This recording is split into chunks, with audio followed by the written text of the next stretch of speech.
soir. Grande nouvelle. Nous terminons aujourd'hui la lecture de la première lettre de Paul aux Corinthiens. On va pouvoir passer à autre chose. Je ne sais pas, la seconde aux Corinthiens, par exemple.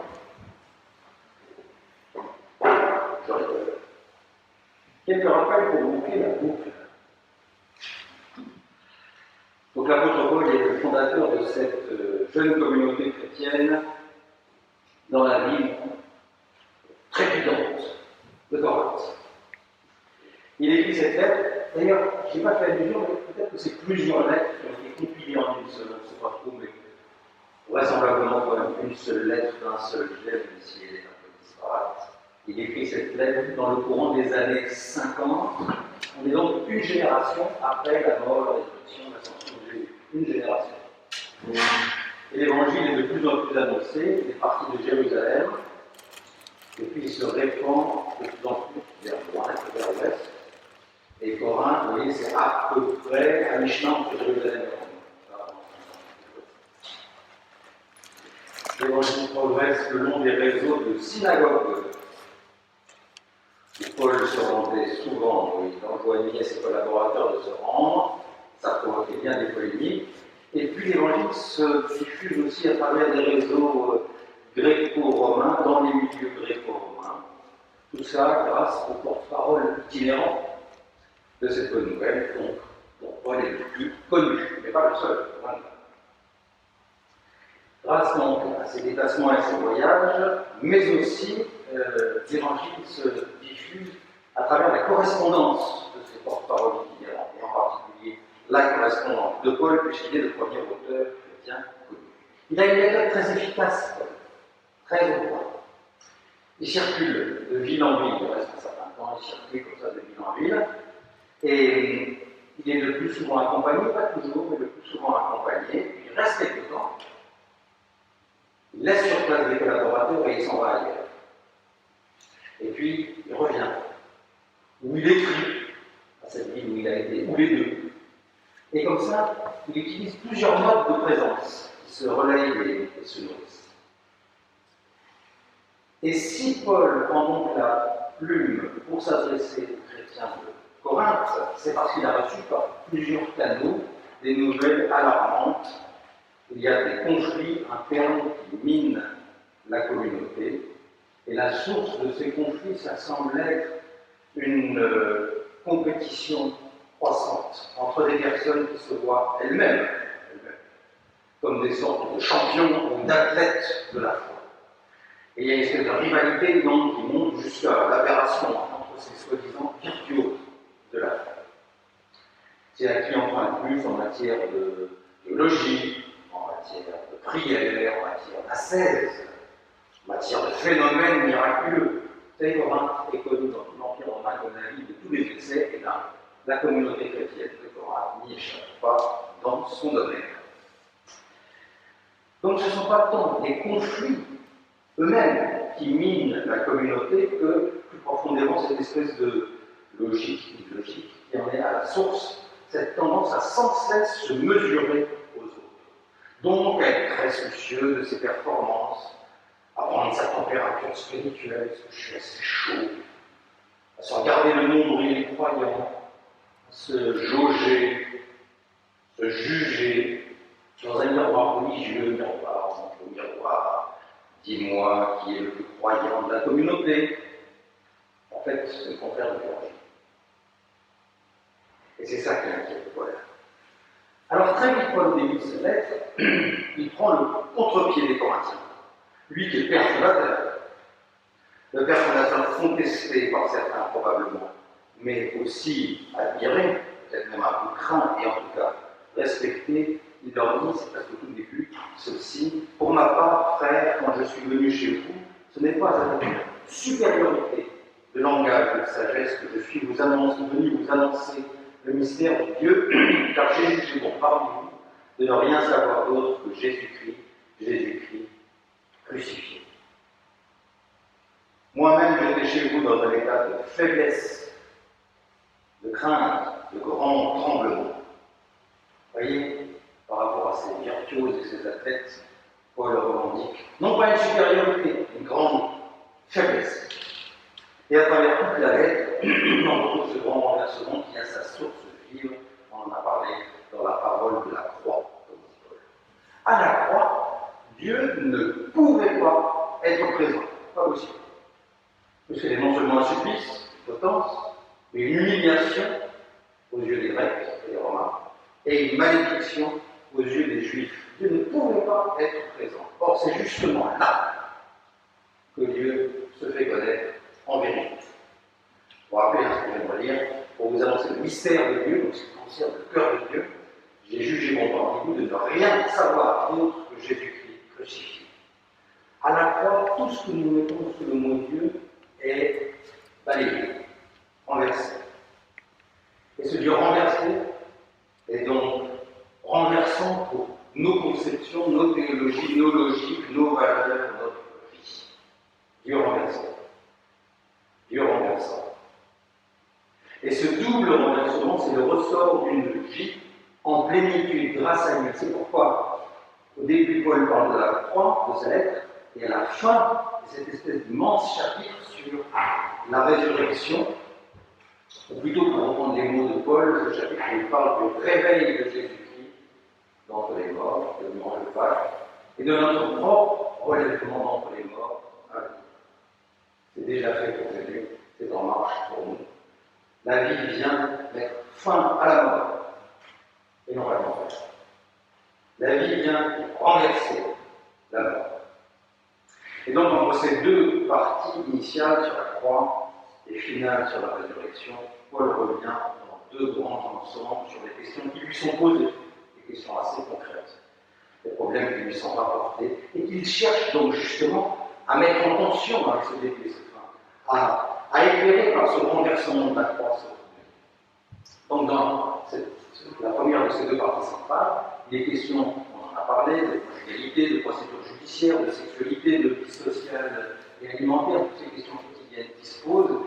Paul essaye d'éclairer par rapport auxquelles il essaye de donner des pistes pour vivre cette foi renversante au milieu d'un monde qui n'en veut pas et qui la méconnaît.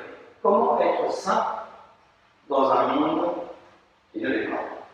Et puis, deuxième partie centrale, Paul essaye de structurer la vie de la communauté pour qu'elle ne soit pas ce champ de course où des écuries essayent de pousser en avant la traque, mais pour qu'elle soit un lieu où chacune et chacun soit nourri et au service de la progression de tous, dont il parle prédication, scène, prière, organisation, et tout à coup, au milieu de ce développement pastoral, au milieu de cette argumentation, Paul s'arrête.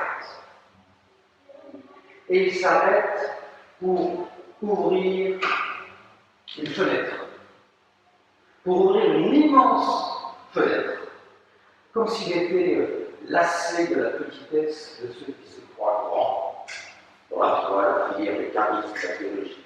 Il en a marre, sans doute, de ce panier des crabes désolants, confiés en dévotion, et au fond préoccupés uniquement d'eux-mêmes. De l'air, de l'air. C'est comme une grande bourrasse, une échappée magnifique. Une fenêtre ouverte sur toute autre chose, c'est le grand large. Il parle de ce qui passe les bornes. Il parle de ce qui est sans commune mesure. D'ailleurs, il le dit lui-même, il dit, je vais vous montrer une voie extrême. Je vais vous parler d'un chemin de vie, on peut traduire en excès, hyperbolique, le mot hyperbolique, c'est hyperbolique. Hyperbolique, sans mesure, oui, extrême. Et c'est le fameux chapitre 13 de sa lettre consacré à comment faut-il dire l'amour. L'amour. J'aime Sophie, ma femme. J'aime l'union. J'aime le confit canard. J'aime mes enfants et mes petits-enfants. J'aime la pyramide du Louvre. J'aime les films des Marfors. J'aime voir le lever de soleil derrière le grand vin. J'aime le blues. Tout ça, j'aime. Le français est une langue pauvre, quand même, quelquefois. un verbe pour tout ça. Alors là, il est question d'aimer, d'amour, comment est-ce qu'on pourrait traduire le mot qu'il emploie, Paul. Charité, on a longtemps fait, charité, mais c'est devenu pieux et condescendant. Amitié, avec Facebook quand même, c'est assez galvaudé. Affection, c'est pas suffisant pour exprimer le mot. Chérissement, ce serait pas mal. Chérissement, ce serait bien, mais alors ça fait tout de suite en français des phrases pesantes et sans grâce. Vous savez, le mot qu'on emploie ici, c'est agapé. Et agapé, c'est tout ça, et c'est même plus. Il y a une dimension forte d'accueil, par exemple, dans agapé. Il n'y a pas du tout de dimension érotique dans agapé. Corina, vous savez, qui est souvent assise là, la paroissienne, qui a enseigné longtemps le Nouveau Testament, Corina, elle a écrit un très bel article, j'en rajoute un peu parce qu'elle n'est pas là, donc je ne dirai pas. Corina, elle propose de ne pas traduire le mot, de garder avec justement on bute un petit peu dessus, de le lire comme un nom propre, et de lire ce passage comme une sorte d'histoire d'amour entre un je, ça commence avec un je, et Madame Agapé, puisque c'est un mot qui est féminin. J'aime bien cette idée. J'aime bien cette idée. Et bon, on va lire dans un instant ce chapitre dans une traduction qui existe, qui n'est pas la mienne. Et un peu, il est rituel pour essayer de renouveler un peu notre écoute. Et avant d'entendre ce texte que va nous dire Jean-Christophe, une petite respiration pour les autres.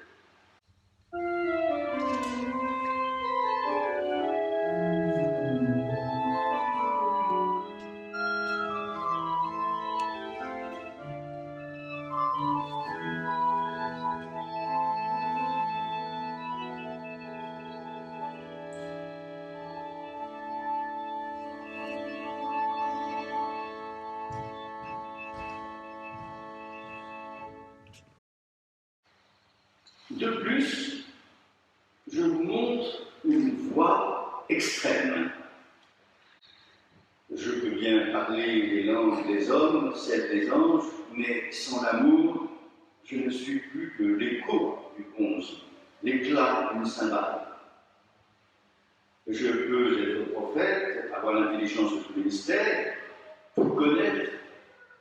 Ma grande confiance peut bien déplacer les montagnes. Sans amour, je ne suis rien. Je peux partager tout ce que j'ai pour nourrir les bouches, livrer mon corps au bûcher. Sans amour, je n'en fais rien.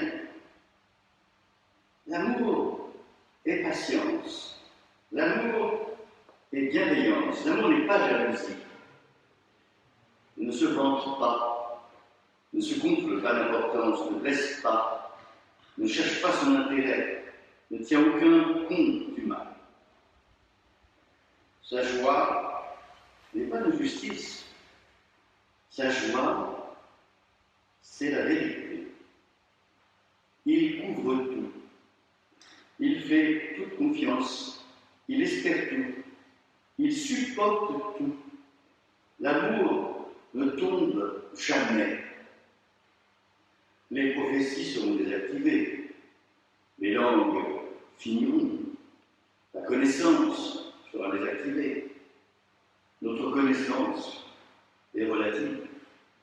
Nos prophéties sont relatives. Mais quand viendra ce qui est parfait, ce qui est relatif sera désactivé. Tout petit enfant, je parlais comme un enfant. Je pensais comme un enfant. Je raisonnais comme un enfant. Adulte, j'ai tout désactivé de l'enfance. Nous voyons tout, pour l'instant, à travers un miroir, de façon énigmatique. Mais alors, ce sera dans un face-à-face. Pour l'instant, la connaissance est relative, mais alors, je connaîtrai vraiment comme je fus vraiment connu. Aujourd'hui, il y a la confiance, l'espoir et l'amour.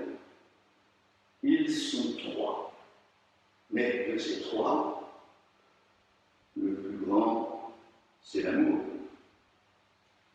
Traquer l'amour.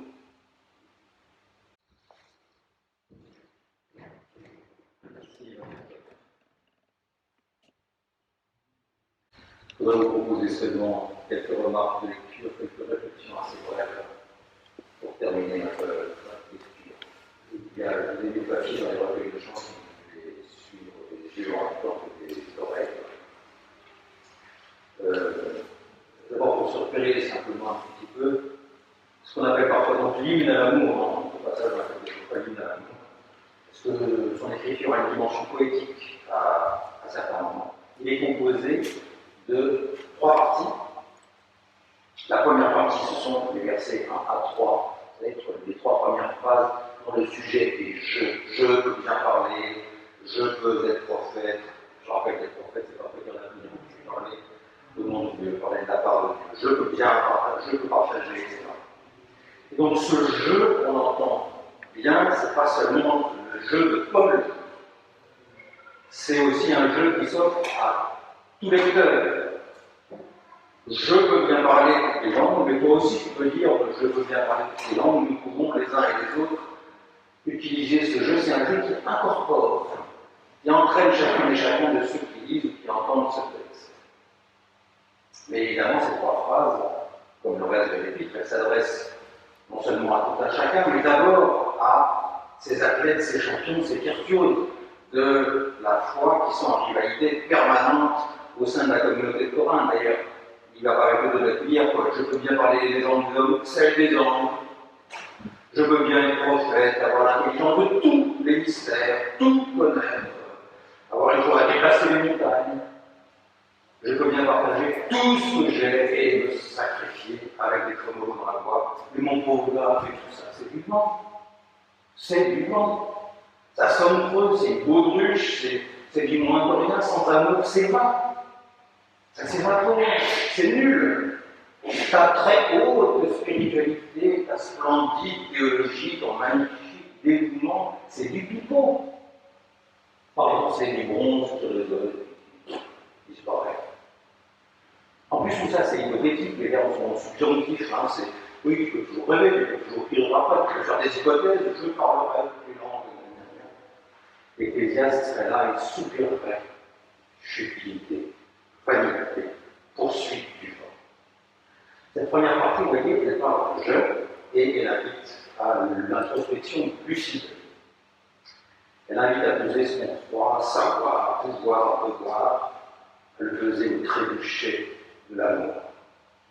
Et surtout, elle est terriblement ironique à l'égard des soi-disant super chrétiens de Corinthe. Donc, l'amour, avant tout, ça rend un. Et puis, l'amour, deuxièmement, c'est du réel, ça a des effets. Ça fait et ça fait faire. Ça mobilise et ça rend actif, et c'est le cœur de la deuxième partie, c'est-à-dire les versets 4 à 7. Parce que là, dans cette deuxième partie, après le jeu, donc de la première partie, Paul s'intéresse à l'amour lui-même, comme il s'intéresse à l'amour lui-même, et il lui attribue deux qualificatifs, patience, bienveillance. Je passe sur les noms de traduction. Et puis ensuite, après patience et bienveillance, il y a eu 8 formulations négatives. L'amour n'est pas jalousie, l'amour n'est pas vantardise,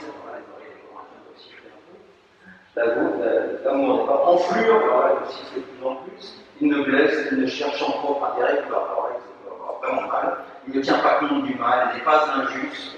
Et puis de nouveau après, des formulations positives, il se réjouit de la vérité, il court, il pardonne tout, il fait confiance, il espère, il supporte tout. On pourrait bien sûr s'arrêter à chaque mot.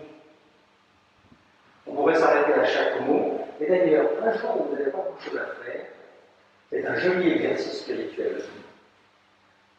Il y a 15 formulations. Vous mettez votre réveil à sonner à chaque heure. Et chaque heure, vous en lisez une. Un mot en service. Vous pouvez se passer une heure autre chose. Lisez la suivante. 15 formulations tout au long de la journée. C'est très intéressant. Et puis sur ces quelques lignes encore de remarques, quelques lignes du milieu, donc il y a 15 qualificatifs, 7 qui sont affirmatifs 8 qui sont négatifs. Est-ce que l'amour, ce ne serait pas d'abord un ne pas faire? Est-ce que l'amour, ce ne serait pas d'abord un évitons les pièges, une retenue, un en creux plutôt qu'un trop plat? Et puis, seconde remarque sur ces lignes du milieu, vous voyez bien que l'amour ici, c'est le contraire d'un sentiment vaporeux, romantique, à l'eau de rose. Il arrive trop souvent, quand on lit ce texte à l'occasion de cérémonie de mariage, qu'on en fasse une espèce de sirop sentimental et gnangnan. Ça n'a rien à voir ici. L'amour, ça se voit à ce que ça ne fait pas et à ce que ça fait, à ses effets au présent. Mais alors, d'où vient cet amour? Quelle est sa source? Et surtout, où est-ce qu'il va? C'est la troisième partie de l'île de l'amour, le verset 8 à 13. Il n'est pas tant question de source que d'estuaire, si je peux dire. De devenir, d'accomplissement. Au début, je l'ai dit, les verbes étaient au subjonctif, hypothétique. Et puis ils ont été à l'indicatif présent, et puis maintenant ils sont principalement au futur. C'est-à-dire au temps du devenir, au temps de la promesse qui se réalisera. Ce que Paul essaie de faire toucher plus tard, c'est que l'amour qui aujourd'hui descend de soi-même et de ses qualités propres, c'est la première partie. L'amour qui se voit à ses effets présents, c'est la deuxième partie. L'amour est une sorte de porte ouverte sur l'avenir, sur une réalité qui vient, sur un devenir autre mais qui s'accomplira. Et pour essayer de faire toucher du doigt ça, Paul utilise trois registres. D'abord, ce qu'on pourrait appeler nous aujourd'hui le registre de l'obsolescence programmée. De ceux dont les Corinthiens sont pourtant si fiers, les prophéties seront désactivées. Bien cette traduction. Les langues finiront, la connaissance sera désactivée, tout ça n'a qu'un temps. Puis ensuite, Paul utilise le registre de passage de l'enfant à l'âge adulte, pour essayer de faire sentir qu'il y aura un changement de réalité, d'origine. Et puis enfin, il évoque la vue en miroir aujourd'hui. Aujourd'hui, on voit comme un miroir, et en face à face à la vie. Et le miroir, ça évoque deux choses pour ces lecteurs de l'époque. D'abord, ça évoque une image un peu brouillée et impossible. Les miroirs n'avaient pas la qualité de ceux que nous avons aujourd'hui. Et puis surtout, le miroir, ça trompe. Ça renvoie une image inversée. Ça trompe le miroir. Pour l'instant, ma connaissance est relative, mais alors, dans ce lien, je connaîtrai vraiment, comme je suis vraiment, comme je suis de Dieu. L'amour que nous vivons aujourd'hui, c'est un amour de ce qui vient en plénitude. Voilà le troisième partie de cette hymne à l'amour. Cette hymne à l'amour. L'amour qui est ce qui est et demeure le plus grand, comme il termine par le dire, comparé à la foi et l'espérance. Cette hymne à l'amour, il prend son lecteur par sa main, et puis il le met en marche depuis la lucidité sans complaisance sur soi-même, jusqu'au face-à-face à venir avec Dieu, en passant par ce que l'amour fait éviter et réaliser dès aujourd'hui. Face aux croyants corinthiens qui se prennent pour des croyants remarquables, des croyants d'extrême, mais qui sont en fait seulement fermés dans leur petite rivalité d'ego EGO. Paul, avec cette fenêtre, il ouvre toute grande, je vois plus large, il chasse l'air vicié, il fait entrer un souffle sans mesure. Regardez la première et la dernière phrase. Je vous montre une voie extrême. Vous manquez d'être des croyants de l'extrême, et bien la voici, la seule voie vraiment extrême. Celle qui vous déborde de toutes parts, celle qui est toujours en excès par rapport à vous, celle qui est hors norme, oui, celle qui est au sens propre sans mesure. Et puis, la toute dernière phrase, traquez l'amour. On peut traduire aussi, poursuivez l'amour, chassez-le, ne le lâchez pas, harcelez-le, courez après, persécutez. Parce que vous n'en aurez jamais fini. C'est un chemin qui est toujours ouvert devant vous et qui vous entraîne à aller toujours plus loin. Vous voulez l'extrême? Eh bien, l'amour, c'est le seul qui va aider. Vous voyez, on retrouve dans ce chapitre 13 dans cette échappée magnifique qui est au cœur d'une longue lettre parfois difficile, on trouve ce grand renversement que réalise la croix. La vie en plénitude, c'est être décentré de soi. La vie en plénitude, c'est d'accueillir l'avenir dans le présent. Et il est bon de refermer cette première épître aux Corinthiens aujourd'hui, 4e dimanche de l'Avent. Parce que ce décentrement, cet avenir qui vient dans le présent, cet amour sans mesure de Dieu, qui nous appelle à pratiquer l'amour,